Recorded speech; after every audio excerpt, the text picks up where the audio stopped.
this Matiangi guy, okay, fine. He seems qualified, he seems robust, he seems very active, he looks decisive, he looks tough. He has qualities to be president. But does he have the necessary support from home? That if we add our support, we can win.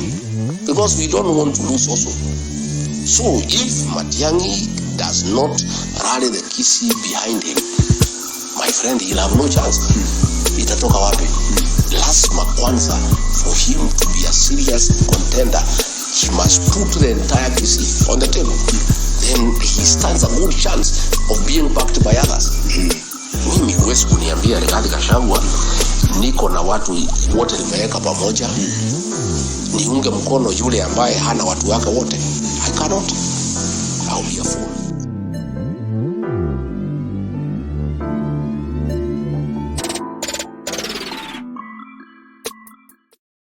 Rigathi Gachagua sets conditions that will make him support Fred Matiangi come 2027 in his presidential bid. Welcome back to our channel. Don't forget to like, share and subscribe to Royal News Updates Media, the channel where you get all your trending politics now.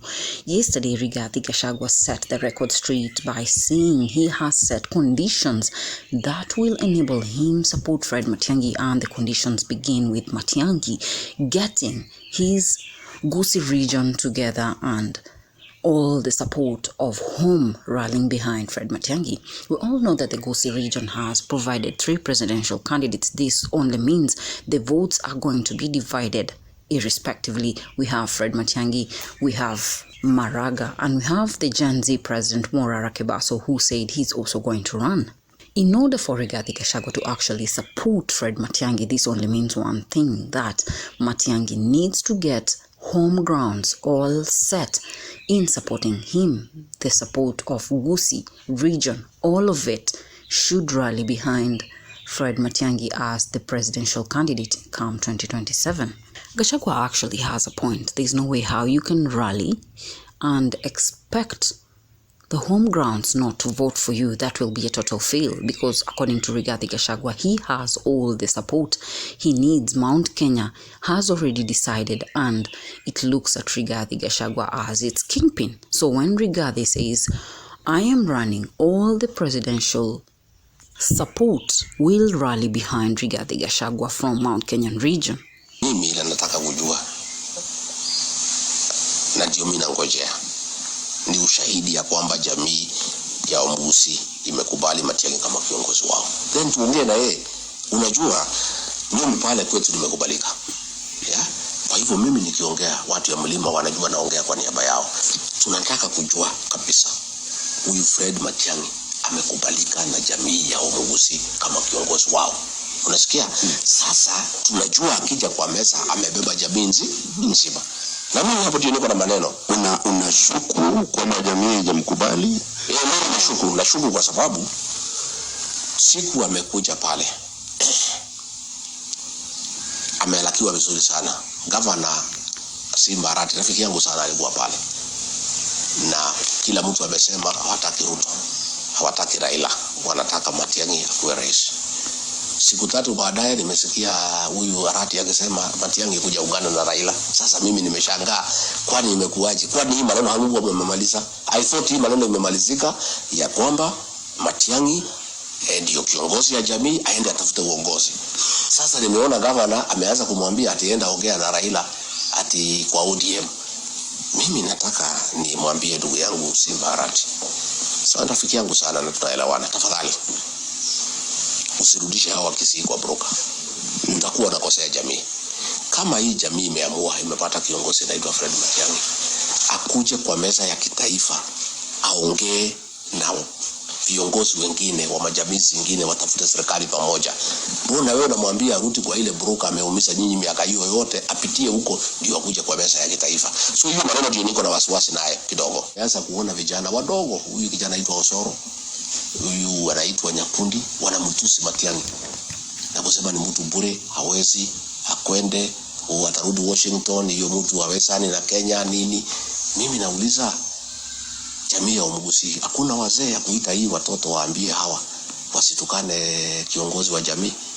Kwa kwa sababu hao vijana mimi najua William Ruto anawatuma. Hiyo ndio kazi yake ya kutuma vijana kutokana viongozi. Huyu kijana anaitwa Osoro, huyu anaitwa Nyakundi na hii inaitwa Sahil. Wanatukana huyu Matiangi, yeye ni kiongozi wa jamii.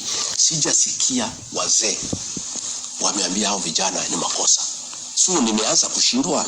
Huyu Matiangi amekubalika kabisa kama kiongozi wa jamii. Your Excellency, tukiongea mambo ya Osoro. Do you think Rigathi Gachagua should actually be attacking Raila Odinga in this case? We have seen Osoro and Nyakundi opposing Fred Matiangi from the Gusii region. We also have the factor that UDA lost its popularity. So we also have the supporters of Raila Odinga who are unsatisfied with the UDA government. So most definitely, probably, if they can have an agreement, they would support Fred Matiangi. There is also another factor of Matiangi being bought off by the opposition to silence his run. Probably that is why Gachagua is actually worried in this case. And I want to ask a big question. Do you think Fred Matiangi's political interests and focus are the same as the termination of Rigathi Gachagua? Currently, Fred Matiangi has gone back abroad.